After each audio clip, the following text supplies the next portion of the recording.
Hey, what it do?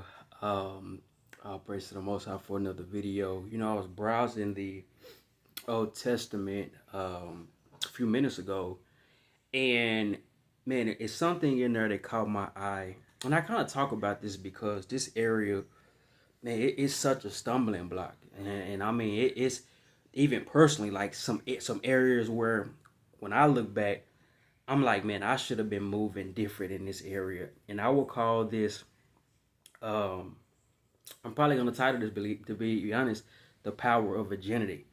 Now, people don't really like to go to the Old Testament because when you read the Leviticus and the Deuteronomies of the world, um, that pursuit of righteousness and the obedience, comes with a cost. It's a penalty. And it seems in our culture, especially, man, in the time we're in now, that stuff sounds foreign because so much has been removed and unveiled from a standpoint of what was once a private matter is no longer private. It's a reason why certain vulgar images are on phones and on social media and rotating like they are, to the point now where you cannot be looking for something. Hear me out, and it pops up.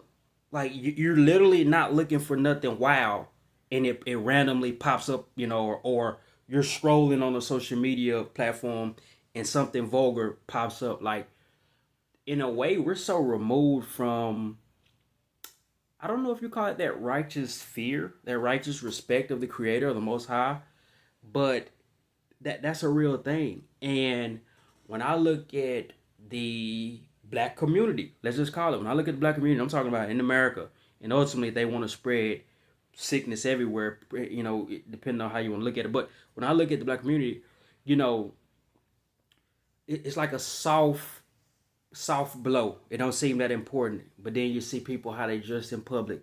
You start seeing just a rise in single mothers. You start seeing the fallout of having casual sex with no marriage, and or having marriages with no marriage with a ton of divorces, and you start seeing that issue, and that's a very serious thing. And I hope we don't never take those things lightly, like just having a lot of kids randomly and just screwing like that stuff should never sit well with us. And of course, many have been brought up to it because, to be honest, we were born in it. And I'm not using that as an excuse, but from the hip hop culture, I remember in the late '90s, mid to late '90s, early 2000s, some of the lyrics to some of the music, particularly describing women, you know, uh, it was wild. And you're a 5, 6, 7, 8, 10 year old listening to some perverted music. Same thing with the TV. Same thing with TV. Don't gotta be music TV. I remember when you had the funny sitcom era, the pre American Pies, and it's like you had some of those movies where you know there were little undertones here and there, and a lot of people probably think, oh, that don't matter, but it does. It does. It's laying the foundation for you to in essence show some wild stuff, and it's like, oh, that ain't nothing. We had that on TV 15 years ago. And that stumbling block, I can't even imagine. Real talk, I can't even imagine that stumbling block for the younger generation, the 15, 16, 17 year old. Like, I can imagine that what their psyche is like, having grown up in a everything goes world.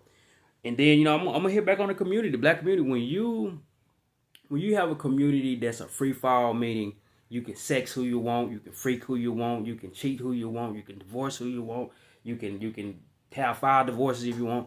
I'm telling you, man, when you get in a pattern of these type of things, you're not gonna have a stable community. Like, you're not gonna have a stabilized community. You're not gonna have it. And what tends to happen, man, I didn't know I was going to go here because I want to actually read the scripture, but I guess it definitely ties into it, particularly sexual discipline, lack thereof. But when you think about, when you really think about the fallout from the promiscuous type of energy, and it's men and women, let me say that, man, I remember guys, like, literally, this probably was less than a year ago, talking about, what they want to see and different stuff. And it's like, man, it's no veil. It's like anything goes, man. And it's wild to see that, because what that does is that puts a dampen on the future generations. That creates a stumbling block for the future generations. And you're seeing it now, with some of the twerking from the youngest, like they're being raised in an environment of twistedness. So you're crazy if you don't think that that's going to have a spiritual impact, because the more you sin, if you want to call it that, let's be honest, the less connected you are to the Father when it comes to true righteousness. Yeah, you can go to church or go to a little Bible study on a weekday and do all that, but if you're not trying to take it serious at home, and I'm not coming from a judgmental standpoint, because I tell you, I've had to overcome it. I'm still overcoming. But right is right and wrong is wrong. And there was a point, man, when being a virgin was a big deal. Like that was cool, and it was a big deal to have a virgin woman. Nowadays I don't even hear people even talking about the importance of that. I think that stuff started to slowly die out probably in the early 2000s. Like virginity was no longer a big deal, and that stuff it's a crater size catastrophe for the communities if they are not disciplined in that particular area, especially that particular area, and just having a lot of kids. You can't build a stable base when anything goes. And that's something we gotta really, really, really think about, because man, if you got kids, you're gonna have to think about what type of environment they're being raised in, as far as school. What have they been exposed to? Social media, TikTok, what have they been exposed to? And then another thing, man, when you have so much casual relations and so much divorces and so much situations where you don't have a mom and dad, or mom, dad, grandparents, aunties, extended family, but you don't have that connectedness of a father figure, what end up happening is those kids have it's like a little bit something missing, right? And so it's easier for them to gravitate towards sin or toward criminality, particularly that. I need to do a teaching on that, but gravitate toward criminality, prison system, and you look up the prison system and how many, prisoners grew up without fathers. I know I looked up like probably 5, 6, 7 years ago. It was like a big deal. Like a lot of inmates didn't have good active fathers. So it's like we gotta kind of look at ourselves and say, okay, the sins or the issues that we have, we gotta correct. Number one, we gotta repent and correct. And then we gotta say, okay, how do we move different from here on out, so that we aren't putting our future generations under a type of curse? I think about, I want to say in Malachi, when he said, "I turn the hearts of the father to the children, the hearts of the children to the fathers or to the parents. Least I come and smite the land with a curse." Like this is serious stuff, man. Everybody think it's all about just money. All people they're poor. That's why no. There's a righteous standard of living that accompanies you to where you have and can build stability in your communities. That rap culture, that nigga culture, that hoe culture, that pimp culture, that crack culture, that slut culture, that baby mom culture, like that, those type of things are detrimental to the whole. Like I said, many were born in it. When I say born in it, meaning born with a single mom or born in it from a cultural or generational sense. Like I said, if you're born, I'll say for sure, late 80s, 90s, oh yeah, you were born in it. Because it was already starting to go off the guide rails. And when you don't have those fathers, those uncles, those elders who are rooted in the word, it's so easy to err as a youth. And I'm going to tell you this, and this is a real story. You also can err, when I say err, meaning go the wrong way, by a relative. Maybe a relative don't got a dad or don't got a this and a that, and they didn't go up in stability. And all of a sudden, hey, come over here. Well, hey, let's watch this a little bit. Let's go do this a little bit. And next thing you know, they've created a stumbling block in front of you. But ultimately, it's so much bigger than y'all, because it was a breakdown probably from y'all parents and y'all parents' parents. I had a woman say that she's about, I don't want to give her a business, but she's an elder. And she said something to me that I never forget. She said, my brother asked me, and so they're over 60, all of them, obviously. She said, my brother asked me, why weren't none of the women, meaning, so the guy has, let's say, 3 or 4 sisters. He asked one particular sister, Why aren't none of the women married? Like none of y'all women are married. He called them by their name, by their family name. Like I'm gonna make this up, but none of the Thomas women are married. Why? That's an interesting question that he posed as well. But anyway, I had to kind of go to the end and go to the beginning. I was looking at Leviticus, and like I said, these Leviticus and these Deuteronomies, they're scary. They're scary because it's so far removed from what we're supposed to be that they're scary. But they offer so much wisdom. Oh, they offer so much wisdom. I haven't read Leviticus in a minute, but I was just kind of browsing. I seen the scripture, and I was like, man, yeah, this is a big deal. Not teaching sexual discipline. You're not really taught that. All you're taught, which is very unfortunate, is wrap it up. That's not it. So in Leviticus 21, this is Moses. This is the law. This is the statutes and commandments and the way the people should walk. If you read it now, it's gonna seem harsh, but I think the spirit of this is very powerful. So in Leviticus 21, let's start at about Leviticus 21 and 21 and I want to say 7. I want to say 21 and 7. And this particular charge was to the priest, holiness and the priest. I actually like that too. But check this out, verse 7. They shall not marry a prostitute or a woman who has been defiled. Neither shall they marry a woman divorced from her husband. This was a charge to the priest in that time. That they shall not marry a prostitute or a woman who has been defiled, meaning she's not a virgin. Meaning, she's not a virgin, so she's slept with a man, she's known a man.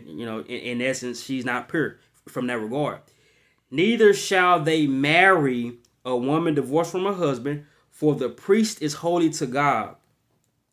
You shall sanctify him, for he offers bread to your God. Let's go down to verse 9.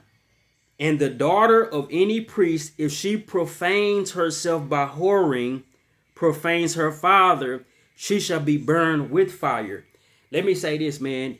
I remember a time when that was a thing that was cool in the black inner city community of taking a young woman, particularly she's probably had a tough background, and you have 3 to 4 guys having consensual sex with her. Now in the hood, it was a name for that, right? I don't want to get too vulgar and out there, but they were taking turns with her. So just go with me. You take turns with her, and then she grows up, and let's say she has 2 kids. It's like, what is she passing to those kids in that community? And as the men who partake in that, and even women, because women have done some of those things, what are you passing on? So a lot of times, people don't even know you're dealing with, first and second generational sexual demons and sexual abuse type of demons, man, and spirits. I say spirits particularly, that you don't even know. Like all you know is, hey, my mama had 4 kids, but you don't know how she used to be. I just want to say that real quick. But anyway, let's go down to verse 13. And he shall take a wife of virginity. Leviticus 21 and 13. And this was a charge of holiness and the priest. That's the title.